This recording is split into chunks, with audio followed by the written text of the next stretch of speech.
सांवली सांझ आकाश खुला है ओ रे ओ दी गोलाली आ रे ओ दी गोलाली छानी खरी गो में धुआं लगा है ओ रे ओ दी गोलाली आ रे ओ दी गोलाली मुश्किल से आमा का चूल्हा जला है गीली है लकड़ी के गीला धुआं है साग क्या चौंका के गाँव में का है ओ रे। This land is no stranger to disasters.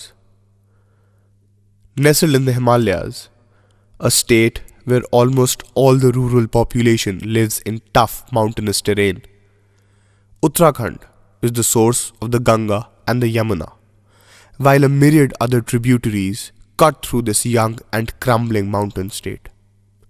Uttarakhand is a land of beauty and peril, where mountains are forever ravaged by landslides and earthquakes. And these mountains saw it all. They were watching when it all happened. They witnessed the valleys below turning into cauldrons of death.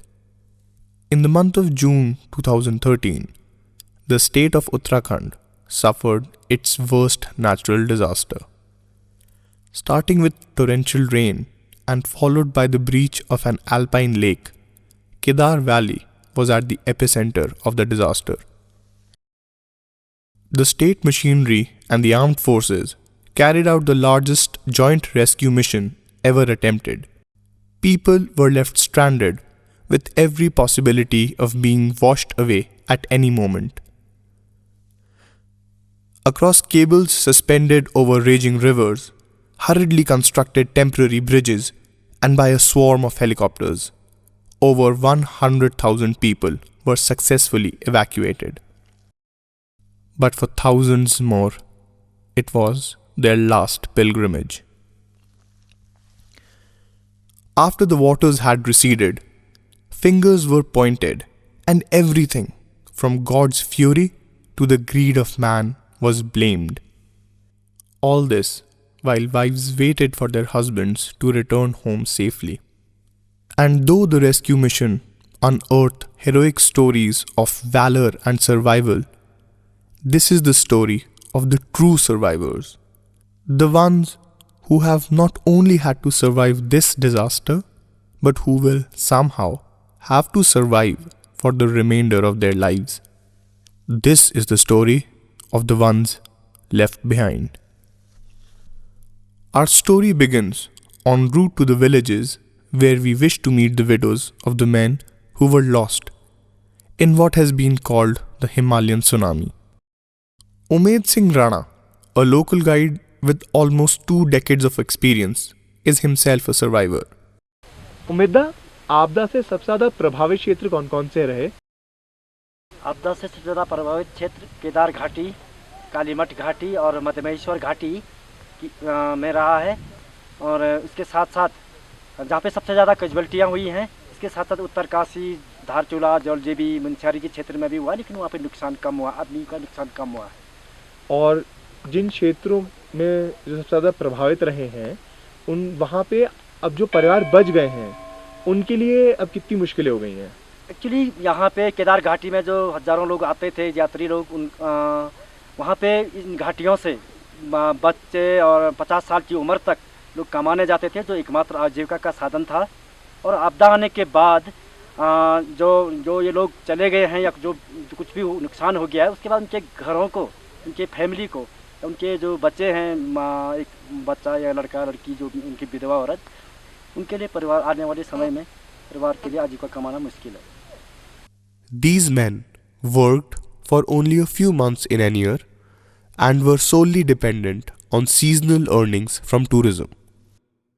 Other men in the mountains work at what jobs they can find. Sadly, taking care of your family is not considered a profession, and women's contribution is regarded as intangible. The first house we visit is that of Deepa Devi, who lost her husband and her son in the disaster. Now Deepa Devi's fragile frame has to bear the responsibilities of the household. दीदी, आपको क्या लगता है आपदा के बाद अब पहले से कितना मुश्किल हो जाएगा? मेरे तो आगे पीछे कोई नहीं है। 4 बेटियां हैं मेरी और एक मैं। मेरा सब कुछ खत्म हो गया। मेरी तो जिंदगी बर्बाद हो गई। She seems to be saddened more by the fact that she is left behind with 4 daughters. आपके परिवार वालों ने आपकी कुछ मदद करी? कुछ मदद नहीं करी। बातचीत भी नहीं करते मुझसे। मदद तो बहुत बड़ी बात है। जो मदद की गांव वालों ने की या मेरी 4 बेटियों ने की। It is the women who do the heavy lifting in the house, while men help with less taxing jobs, like taking out the cattle to graze. Cattle also have to be fed rock salt so that they do not succumb to mineral deficiencies, something that Deepa Devi's husband would have done had he been with her today. Anita is 23. She was one of the bravest girls we met. दीदी, जब से आपदा आई है तब से मुश्किलें तो आपके लिए बढ़ गई होंगी। जी। कैसे, बताइए। कौन कमाएगा, कहाँ से होगा, क्या हम कर पाएंगे? आप अभी सिर्फ 22 साल की हैं। आपने दूसरे घर जाने के बारे में सोचा है? जी नहीं। घर वालों ने मना किया? नहीं। सास ससुर का ख्याल कौन रखेगा?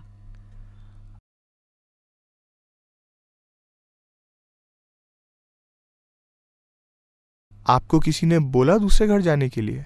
नहीं, मैं जाने को तैयार भी नहीं हूं। To our utter dismay, we encounter a social custom which leaves us searching for answers. Girls once widowed almost never remarry, and if they ever do, then they are expected to move out of the village and live the remainder of their lives in anonymity. Though Anita finds joy in her daughter, nothing can replace a son, she said after we filmed her. Pooja is only 20. She remained almost silent while we asked her about life and how she hoped to take care of her 4-month-old son. क्या आपने दूसरे घर जाने के बारे में सोचा है? नहीं। लेकिन जीवन तो आसान हो जाएगा। क्या बाकी गांव वालों ने आपकी कुछ मदद करी? नहीं। और सरकार की तरफ से भी कोई मिलने नहीं आया? नहीं। Away from the prying eyes of the villagers, we filmed her in the light of a solar lantern she received as aid. We can only imagine how difficult it has been for her, as she was still pregnant when she received news of her husband's death. But it seems that her son has given her a reason to live on. Meena is 22. She was the only widow we met who was a graduate and who lived right next to a town. Yet her views about making sure her children have a father were still governed by incomprehensible social norms. मैं आपसे एक सवाल पूछना चाहता हूँ, अगर आपको ठीक लगे तो ही जवाब दीजिएगा।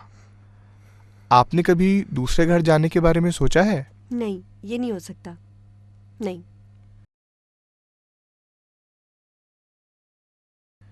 आपको ही जाने का मन नहीं है या घर वालों ने मना किया है?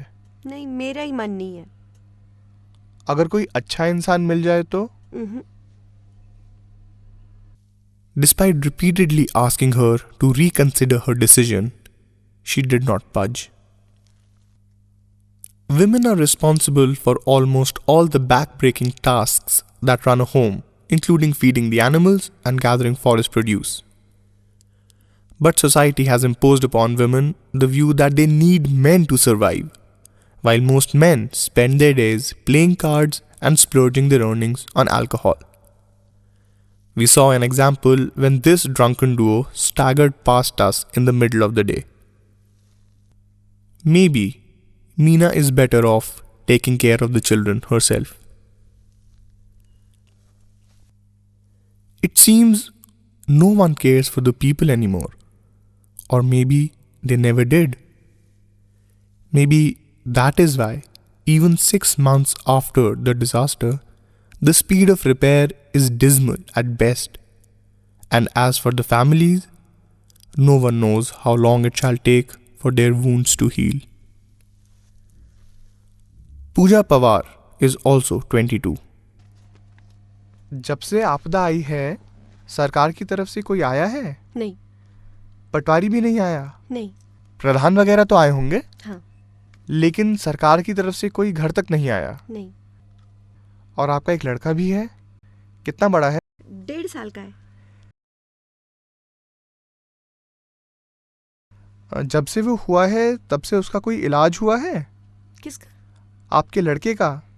नहीं, पर हाँ बीमार तो रहता है बहुत। क्या बीमारी है उसे? दस्त रहते हैं उसको।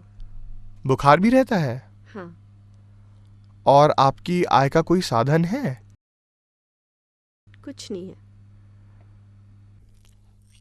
Before it snows, she has to make sure their unfinished roof is completed. Otherwise, she fears it will prove fatal for her infant son, who stays constantly ill. बाकी भाइयों से अलग रहते हैं ना आप? हाँ। तो बाकी घर वालों ने मदद की?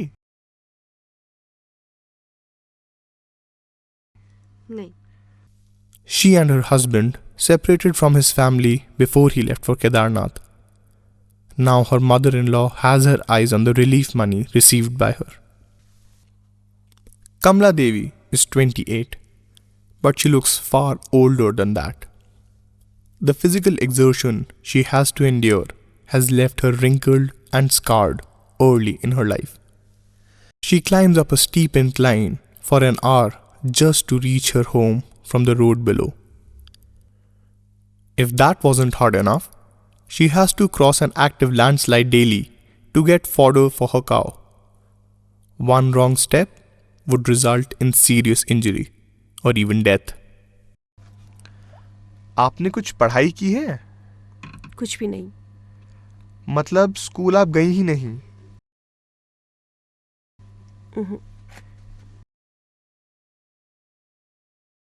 While she cried, birds casually ate the grains she had left in the sun to dry. Her in-laws live right beside her. But since her husband separated from them before he died, they want nothing to do with her. All the ladies we filmed had one hope in common. It was that their children would go to school and do better for themselves than their parents. Every morning, the primary schools echo with sounds of children supposedly learning. Mothers are all too happy with their children going to school, but none of them realize that rote learning dictates the curriculum.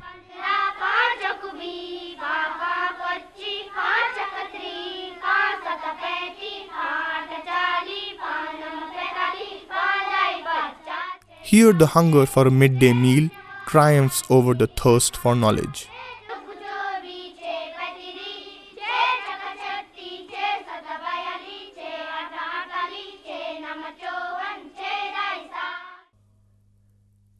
With next to little education or vocational skills, these women currently have no source of earning an income. Some are still in shock and have given little thought to their lives ahead. What is heart-wrenching to know is that these widows are not the only ones. Hundreds still remain hidden where our ignorant eyes fail to see them. With harsh winters just around the corner and living conditions set to become even tougher, the survivors have no one to depend on. They rely only on their iron wills to carry them through, till the time the sun comes up.